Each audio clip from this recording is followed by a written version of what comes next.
wabarakatuh.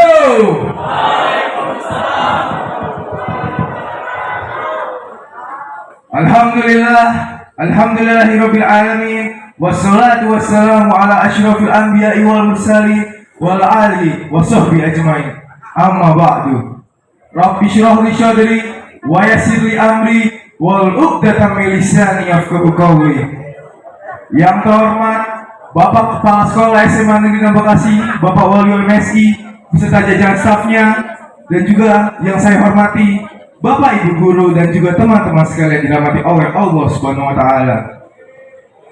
Pertama-tama, marilah kita panjatkan syukur kita atas kehadirat Allah Subhanahu wa taala yang telah memberikan kita semua nikmat dan juga rahmatnya, sehingga kita semua dapat berkumpul di lapangan SMA Negeri 6 Kota Bekasi yang kita cintai ini.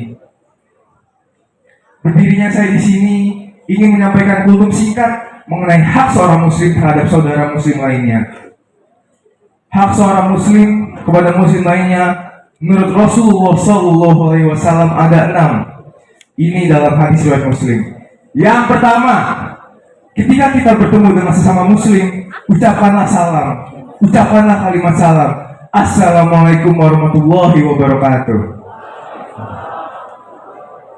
Dan ketika kita mendengar salam itu, maka hukumnya menjadi wajib untuk kita untuk membalas salam dengan menjawab Waalaikumsalam. Jika kita mendengar salam tapi kita tidak menjawab salam tersebut, dosa bagi diri kita. Itu adalah hak muslim yang pertama. Yang kedua, jikalau kita diundang, jikalau kita diajak, maka penuhilah undangan tersebut. Jangan kita cuma mau diajak ke restoran mewah, kafe yang elit, tetapi ketika kita diajak oleh saudara sesama muslim ke warkop, warung peda pinggir jalan, kita malah menolak. Jangan seperti itu. Mereka juga sesama muslim, mereka punya hak yang sama seperti kita. Maka dari itu, jikalau kita dapat undangan, mendapatkan ajakan, usahakanlah sekuat tenaga kita untuk memenuhi undangan tersebut. Yang ketiga, ketika sesama muslim ada yang membutuhkan nasihat, hendaklah kita berikan nasihat kepada mereka. Karena kita semua tahu setiap orang punya masalah pribadi dan pastinya butuh tempat cerita. Apalagi anak muda. Kita sebagai sesama muslim harus mendengarkan baik-baik cerita mereka. Jika mereka meminta nasihat, maka berikanlah nasihat yang terbaik dan yang tulus. Jika mereka hanya ini dengarkanlah dengan setulus hati. Jangan sampai ketika sesama muslim ada yang mendapatkan kesulitan dan meminta pertolongan kepada kita malah mengabaikan mereka karena kita tidak mau membuang waktu dan juga tenaga kita. Jangan.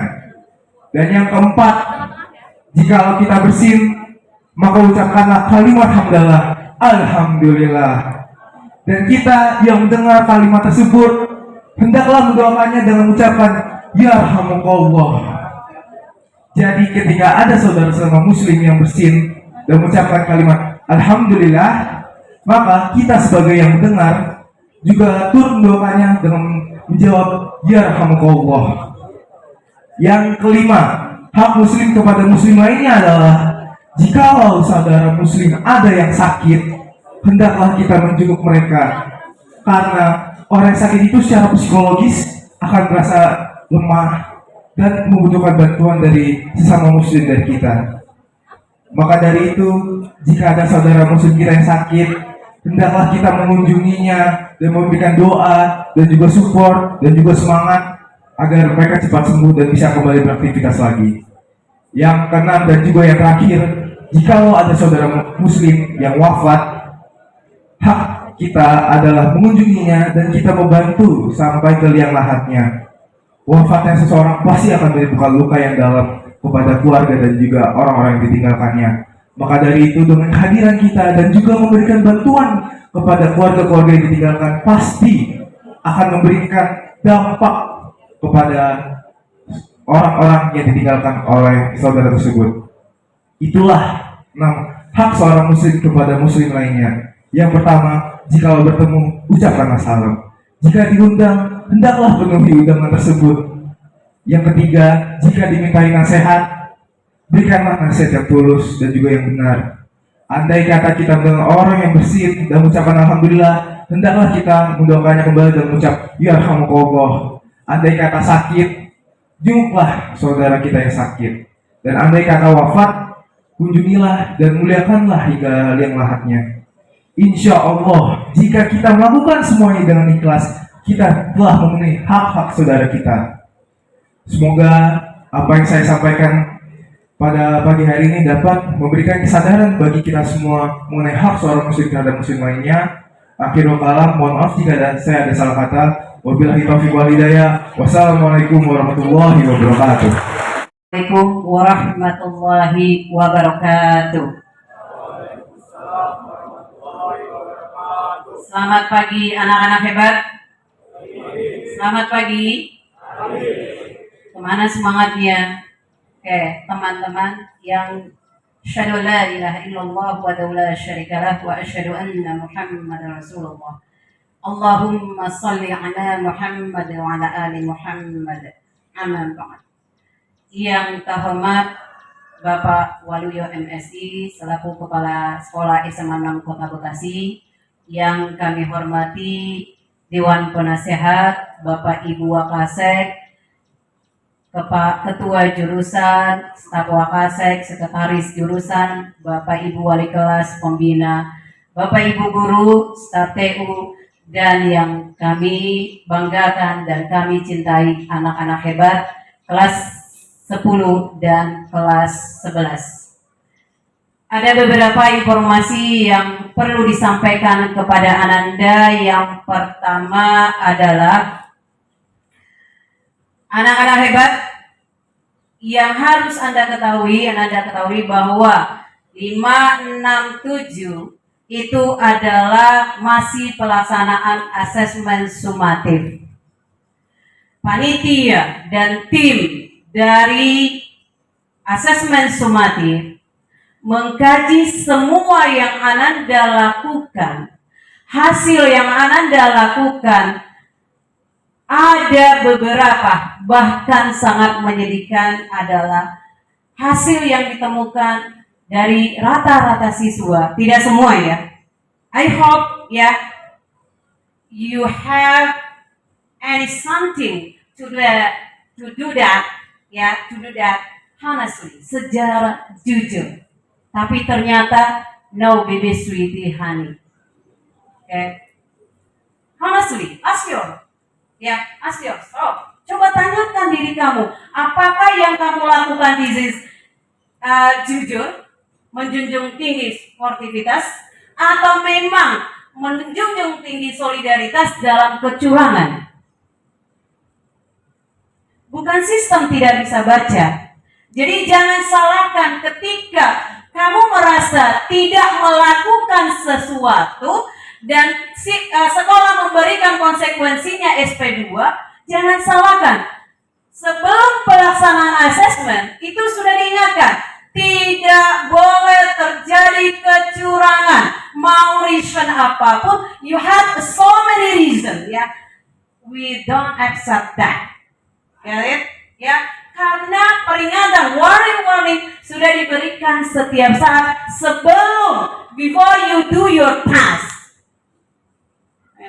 Sebelum tes itu dimulai. Kan prihatin. Teman-teman, toxic? Friendnya toxic. Kalau ada teman yang memberikan jawaban, melakukan kecurangan, this is toxic. It's not sahabat. Sahabat itu tidak pernah berkata, terima kasih, mohon maaf, tapi sahabat itu selalu menunjukkan kebenaran. Ketika kamu salah, dia tidak akan memberi kamu melakukan kecurangan. This is toxic. If you have a friend, kamu punya teman memberi kamu kemudahan dalam kecurangan, this is not friend. Itu bukan teman. Tapi itu mengantar kamu pada kehancuran. Kejujuran itu dimulai dari sekarang. Memprihatinkan.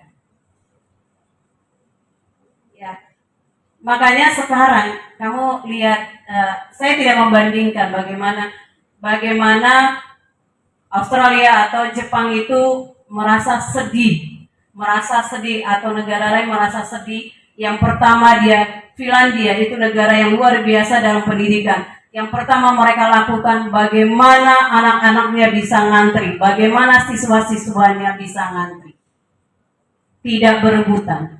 Karena dari ngantri ini, ya, dari sebuah budaya ngantri kamu akan teruji. Apakah kamu sabar? Apakah kamu memang orang yang bisa menahan sesuatu yang memang menunggu giliran? Itu bukan sebuah kecerdasan. Orang yang sudah paham akan itu, maka dengan sendirinya kecerdasannya akan baik. Jadi jangan bilang, wah hebat kok, gue takut dimusuhi. Kenapa kamu takut dimusuhi kalau kamu benar? Ya, kenapa mesti takut? Karena kamu gak percaya bahwa kamu ada bersama Sang Pencipta. Kalau kamu benar dan kamu yakin, ya kan Allah Subhanahu wa Ta'ala bersama kamu, maka tak akan pernah ada orang yang menyakitimu. 1000 orang akan melakukan kecurangan kepada kamu, tapi kalau Allah tidak ridho, maka tidak akan pernah terjadi kecurangan itu. Why? Kenapa mesti takut? Yang kamu takuti adalah Allah. Manusia itu hanya perantara hidup kepada Allah, bukan sebagai perantaraan kamu durhaka pada Sang Pencipta. Jadi mohon, waktu 3 hari. Gak ada, no excuse ya. Tidak ada kata maaf bagi anak-anak yang nyontek. Apapun 1000 alasan pun tetap diberikan konsekuensinya. HP kami sita, SP2. Ini udah diingatkan. Bukan ujuk-ujuk sekolah melakukan itu. Tapi sekolah sudah mengingatkan ini sekali, 2 kali, 3 kali, 4 kali. Apa salah pengawas melakukan itu? No, baby sweetie. Jangan kamu jadi dendam sama gurunya. Oh, guru ini baik, semua di ini. Enggak. Tapi harusnya ketika seseorang mengingatkan kamu, berarti orang itu memang sayang pada kamu. Berarti kamu dianggap anaknya. Ya, dia nggak ingin kamu melakukan kecurangan. Itu yang teman-teman diingat. Yang kedua, mohon kalau device-nya tidak memungkinkan. Saya ikut menganalisis teman-teman. Ada yang on fokusnya sampai 186, 186, 56, 86. Sudah dikasih tahu, tolong bersihkan historinya. Kalau histori itu tidak Anda bersihkan, maka di catatan kami, di catatan Proktor, Ananda tetap dalam konteks negatif. Padahal Ananda tidak melakukan itu. Saya tahu, mungkin jadi Ananda tidak melakukan itu. Tapi adalah kelalaian Ananda membuat Ananda harus diproses dan ulangannya harus diulang. Jadi siap-siap. Kalau ada yang sering terjadi dan kami panggil untuk melakukan ulangan di ruang komputer, karena hampir setiap hari kami lihat unfokusnya di atas 70, maka kami minta untuk melakukan asesmen di ruangan komputer. Karena kemungkinan jadi HP kamu itu nggak mendukung. Device kamu itu tidak mendukung. Sekolah pun menganalisis teman-teman. Enggak ujuk-ujuk, enggak semena-mena mengatakan kepada kamu nyontek, tidak. Karena kami dianalisis dulu. Hari pertama masih begini, hari kedua begini. Berarti ada masalah di device-nya. Jadi jangan sakit hati kalau dipindahkan ke ruangan komputer. Ini adalah solusi, win-win solution for you. Ya, ini adalah solusi buat Ananda untuk tetap menjalankan asesmen dengan baik. Jangan karena dipindahkan ke sana, Ananda merasa, wah hilang kesempatan saya nyontek. Harusnya Ananda bahagia. Wah, alhamdulillah Allah melindungi saya dari kecurangan. Itu harusnya. Guru atau kami tidak akan menjerumuskan kamu kok. Dan kami pun tidak akan semena-mena memberikan nilai kepada kamu. Dan kami akan memperhatikan bagaimana aktivitas kamu di setiap hari di dalam kelas. Di setiap hari di dalam kelas. Nggak ujuk-ujuk anak ini nggak pintar. Guru itu punya rasa, punya perasaan, punya attitude yang baik, punya bagaimana kamu menjadikan kamu ini orang yang bermanfaat dunia dan akhirat, beneficial to other people.